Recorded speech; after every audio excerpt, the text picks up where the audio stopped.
तो लीजिएगा प्रिय दर्शक बंधु, आप लोगों के समक्ष जो ये दृश्य नजर आएगा ये हीरागढ़ राज्य होगा और हीरागढ़ की राजमलिका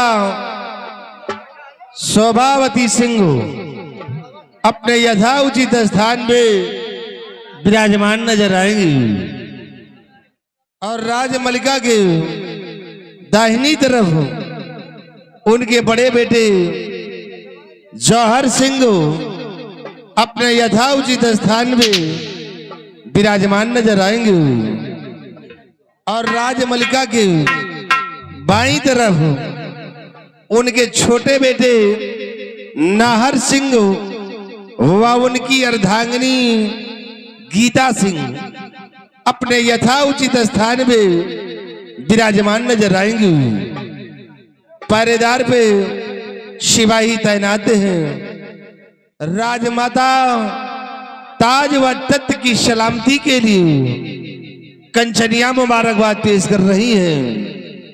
तो लीजिएगा प्रिय दर्शक बंधु, इसी जगह से हिंदुस्तान आजाद संगीत पार्टी का खेल आप लोगों के समक्ष पेश है।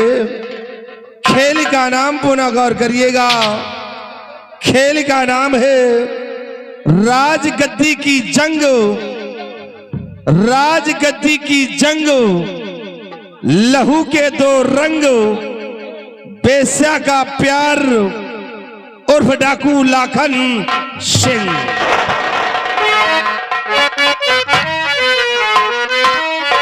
हरि गाँव मुबारक बाद मैं वारी जाऊं, मुबारक मैं वारी जाऊं, मुबारक बाद मैं वारी जाऊं, मुबारक मैं वारी जाऊं, गाँव मुबारक बाद मैं वारी जाऊं, मुबारक मैं वारी जाऊं, चम चम चमके दरबार मैं वारी जाऊं।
राजमाता की जय, राजमाता की जय, राजमाता की जय।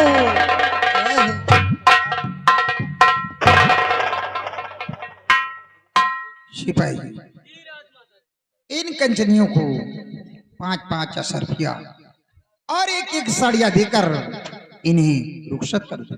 जय श्री आज्ञा राजमाता। कंचनियों एक एक बारी बारी से राजमाता को आदाब अर्ज करते हुए अपना अपना इनाम लेकर के राज दरबार से रुखसत हो जाइए।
देवर्षि, माँ ये बताइए हमारी प्रजा का क्या समाचार है?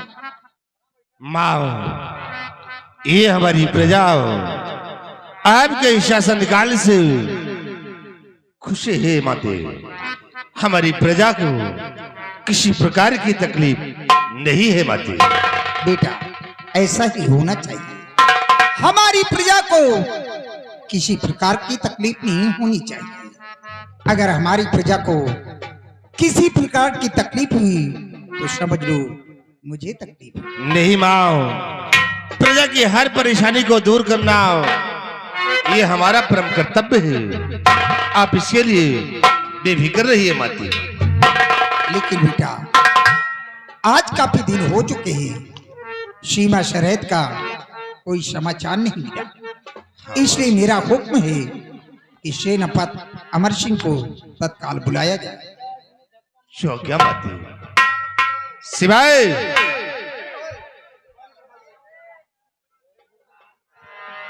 शिवाई सेनापति अमर सिंह को फोन करिए और बोलिए कि राजमाता राज दरबार में तुम्हारा बेसब्री से इंतजार कर रही है। शीघ्र राज दरबार आकर हाजिर हो।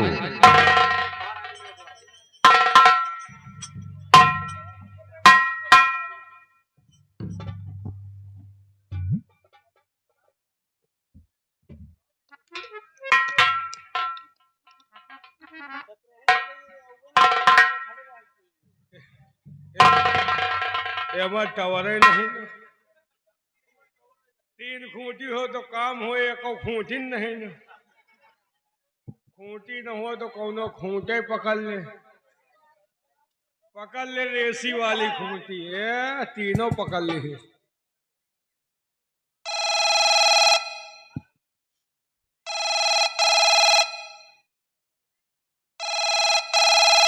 To two two please Chhattisgarh कृपया ध्यान दें।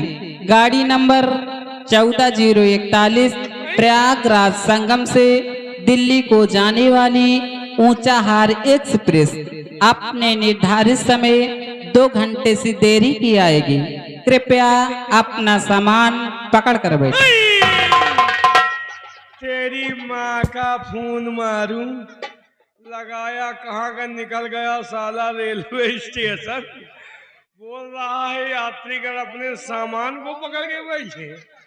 हाँ भाई चोरी न हो साला। एक अरे यार नंबर गलत होगा।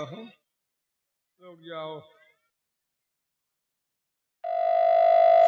अब गए हैं।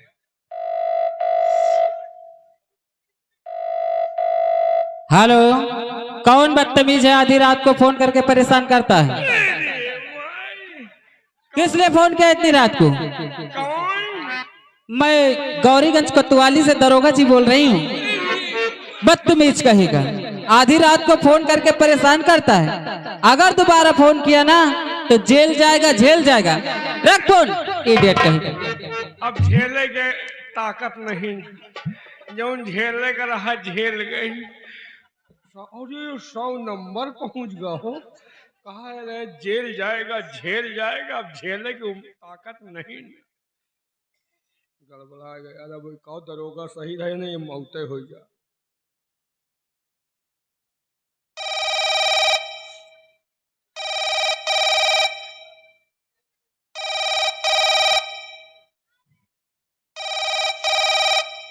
हेलो। हेलो, हाँ कौन? मैं राज दरबार से मोहनोचवा सिपाही बोल रहा हूँ। आप कौन? सेनापति अमर सिंह। जैन साहब। जय हिंद। साहब आपको राजमाता राज दरबार में याद किए हैं। जितनी जल्द हो सके आप राज दरबार में आकर हाजिर हो।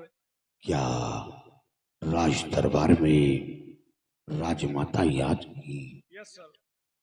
ठीक है, राजमाता से बोल दो मैं बहुत जल्द दरबार में उपस्थित हो रहा हूँ। ओके। महारानी जी, सेनापति जी बहुत जल्द दरबार में आ रहे हैं।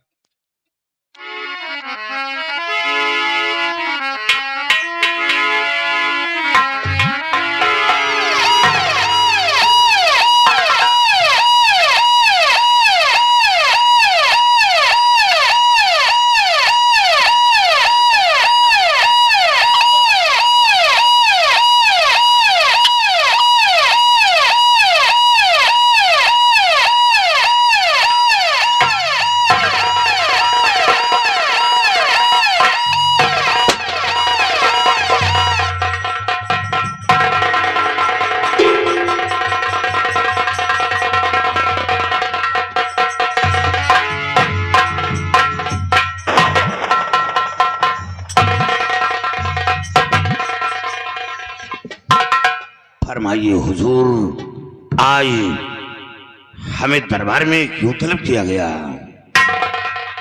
शेर आज कुछ जरूरी काम है, इसलिए मैंने तुम्हें बुलाया। क्या जरूरी काम है राजमाता, फरमाइए। ध्यान से सुनो। सीमा पर क्या हो रहा बतलाओ तत्काल।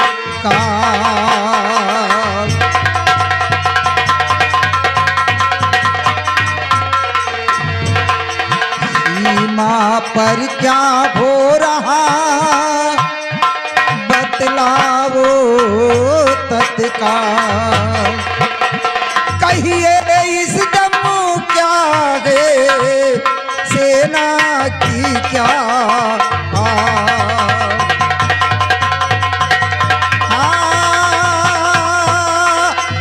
कहिए इस दम क्या है सेना का यह वार।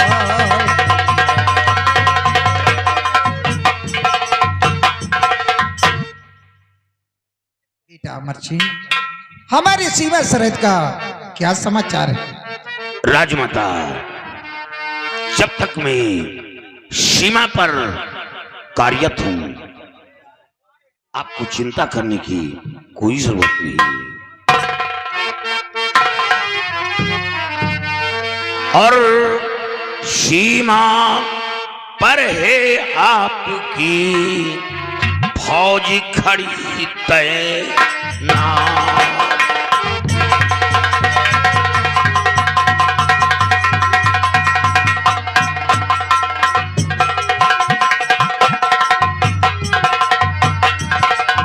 सीमा पर है आपकी फौज खड़ी तैनात, और आ करके मुझसे भिड़े किसकी है औकात।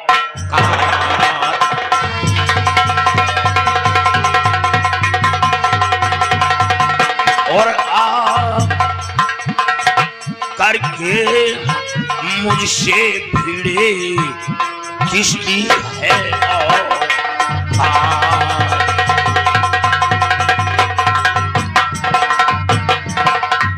राजमाता, जब तक मैं सीमा पर कार्यरत हूं, किसी दुश्मन के अंदर वो ताकत और साहस नहीं जो मुल्क के अंदर कदम बढ़ा सके। कदम बढ़ाने की हिमाकत की तो उसके कदम को काट कर फेंक दूंगा। वाह मेरे शेरे दिल, तुम्हारे ऊपर मुझे बहुत बड़ा नाज है, बहुत बड़ा गर्व है। आज तक तुम्हारी बाजुओं की ताकत की वजह से आज तक मैं हीरागढ़ की रियासत पे अपना राज चलाती चली आई हूं। लेकिन अमर सिंह, मुझे एक बात का रात दिन गम रहता है। क्या गम है राजमाता, फरमाइए। गौर से सुनिए। तीसरापन मेरा बीतने वाला गे, तीसरा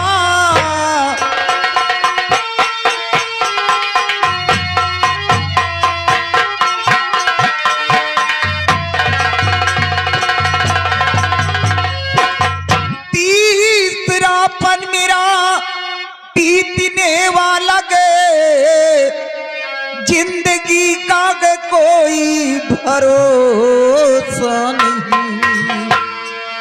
रात दिन मुझको चिंता है रहती यगी, कुछ समझ में हमारे है आता नहीं।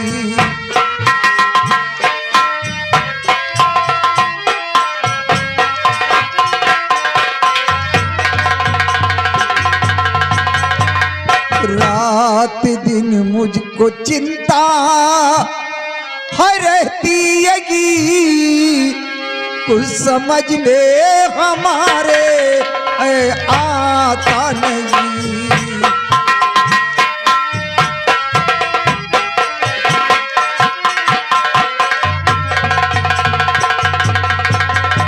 राजमाता, आपको चिंता करने की कोई जरूरत नहीं। ईश्वर ने आपको 2 बेटे दिए हैं और फिर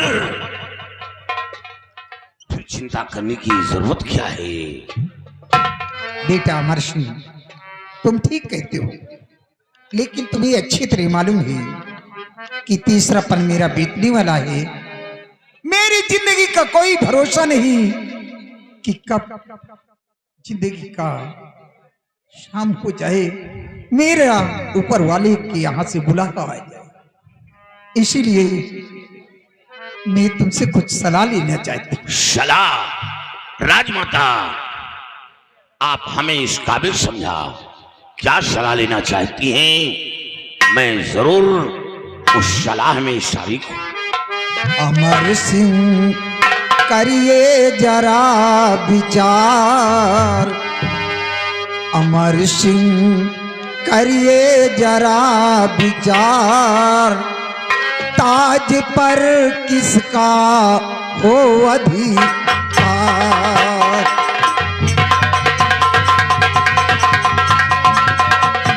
अमर सिंह करिए जरा विचार,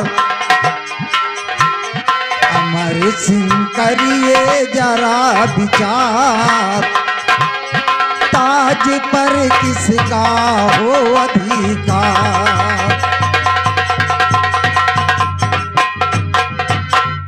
बेटा जौहर सिंह मेरा या नाहर सिंह बलवान, ताज पिन्हाऊं मैं किसे जो शासक बने महान।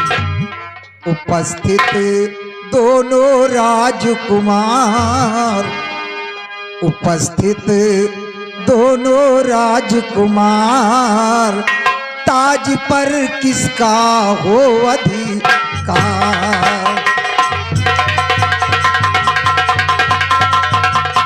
उपस्थित दोनों राजकुमार, उपस्थित दोनों राजकुमार, ताज पर किसका हो अधिकार। अमर सिंह, तुम्हें अच्छी तरह मालूम है कि बड़ा बेटा मेरा जौहर सिंह, छोटा बेटा मेरा नाहर सिंह, यही मेरे समझ में नहीं आता कि किसको मैं यहाँ का महामंत्री बनाऊं और किसको राजगद्दी पे बिठाऊं। राजमाता, ये निर्णय तो आप स्वयं ले सकती हैं, इसमें मेरी क्या आवश्यकता है? बेटा तुम ठीक कहते हो, लेकिन तुम्हें अच्छी तरह मालूम है कि तुम आज के नहीं, मेरे स्वामी जी के जमाने के सेनापति हो। मेरे स्वामी जी जो कार्य करते थे, बगैर तुम्हारे सलाह के कोई भी कार्य नहीं करते थे। इसलिए मेरा हुक्म है कि जैसा तुम कहोगे वैसा ही होगा। ठीक है महारानी जी, जब आपने हमें इस काबिल समझा तो मैं जरूर निर्णय लूंगा।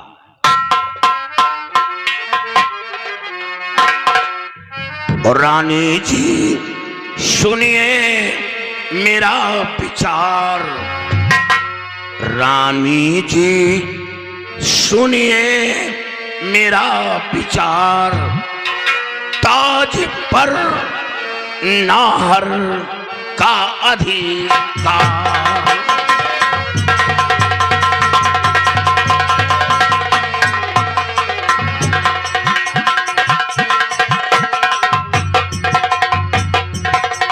छोटा बेटा आपका धैर्यवान गुणवान राज गद्दी पर बैठे तो मिले बड़ा सम्मान, और इसमें ना करिए सोच विचार, ताज पर नाहर का अधिकार।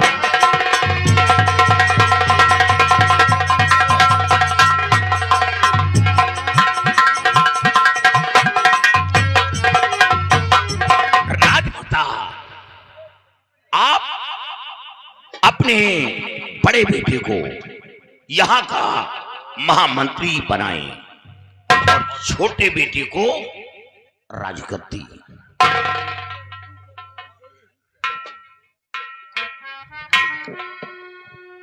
चाचा जी, आप हमारे पिताजी के जमाने से इस पद पे कार्यरत हैं। पिताजी भी कोई राज्य का कार्य करना होता था तो बगैर आपके सलाह से कोई कार्य नहीं करते थे, और माँ भी उसी तरह आपसे सलाह लिया करती हैं। लेकिन जब आप ये जानते हैं कि इस ताज और तख्त का वारिस और इसका हक हमारे बड़े भाई का बनता है, तो चाचा जी आपने मुझ पर ये निर्धारित किया। छोटे राजकुमार, मैंने जो फैसला किया है सोच समझ कर किया है, और फिर सर पर ताज रख लेने से उस शहंशाह नहीं होता, बल्कि प्रजा का भार शहंशाह के ऊपर डिपेंड करता है। और शहंशाह बनने के लिए कुछ काबिलियत होनी चाहिए, सहनशीलता होनी चाहिए। राजकुमार, आप इस बारे में नहीं जानते हैं, मैं जानता हूं। गौर करें, काश आपके बड़े भाई शहंशाह बनने के काबिल होते तो आज ये हालत नहीं होती। आप छोटे हैं, आपकी शादी हो गई, बहू आ गई, बहू के गोद में छोटा सा मासूम बच्चा है, और बड़े भाई आपकी कुंवारी घूम रहे हैं। सोच लो कि ये इनके अंदर ये कमी है। ठीक है चाचा जी, आपने जैसा सलाह लिया है हम इस आप तशरीफ रखें, आपको बोलने की इसमें कोई जरूरत नहीं। जो मैंने फैसला किया है वो सोच समझ कर किया है। आगे मर्जी राजमाता की है, आप जो चाहें सो करें।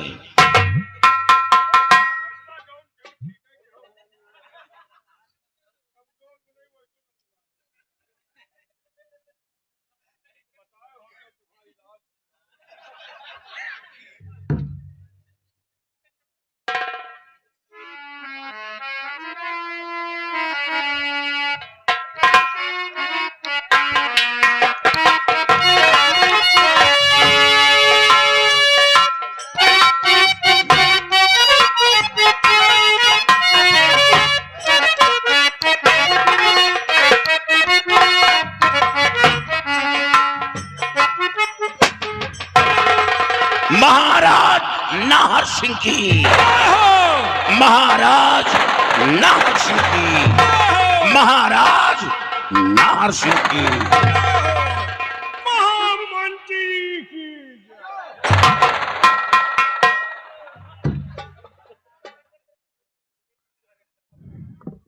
सेनापति अमर सिंह, राजमाता, जाओ, मैं तुम्हें 3 दिन की छुट्टी दे रही हूँ।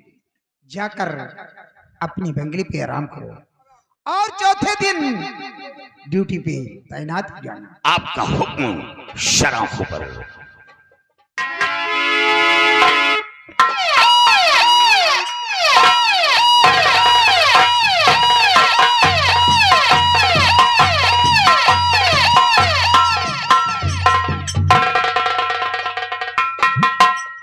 बेटा जौहर सिंह, आज से तुम यहाँ के महामंत्री हो। रियासत की देखभाल करना ये तुम्हारा कर्तव्य होगा और अपने छोटे भाई के हुक्म का पालन करना होगा। हमारी रियासत में किसी को किसी प्रकार की तकलीफ नहीं होना चाहिए। क्यों नहीं, बहुत बड़ी सिपाही मंत्री बन गए, बहुत खुशी है उनको आज। क्यों नहीं सिपाही, देखो मेरे दोनों बेटे हैं। क्यों नहीं? वो मेरा बड़ा बेटा है हाँ और नार सिंह छोटा बेटा है। हाँ, मेरा बड़ा बेटा रियासत की देखभाल करेगा क्यों नहीं? और छोटा बेटा राजगद्दी पे बैठा क्यों हुआ। नहीं? और बड़े बेटे के साथ ये तुम्हारा फर्ज होगा ड्यूटी पे तैनात रहना। नहीं, उनके साथ हम करना लगा। क्यों? उनके राजमाता कौनो है बीमारी और उनके साथे रहब तो हम बीमारी पकड़ ले पक्का है। सिपाही यही जो वजह मैं से- कहती हूँ हुक्म का पालन करो। नहीं करब तो हम है न हुक्म का पालन, लेकिन राजमाता सोचो अगर कौनो कमी न होते तो सेनापति नहीं का राजा बनौते। बेटा इनके हमका लागत अंदरूनी कौनो रोग है। बेटा तुम्हें अच्छी तरह मालूम है हाँ मैं माँ हूँ, हाँ मेरी बेटी है। हाँ मैं बड़े बेटे को समझाकर परेशान हो गई। मेरे स्वामी जी थे वो भी समझाकर परेशान हो गए हाँ, कि बेटा शादी कर लो शादी कर लो, लेकिन आज तक शादी नहीं किया।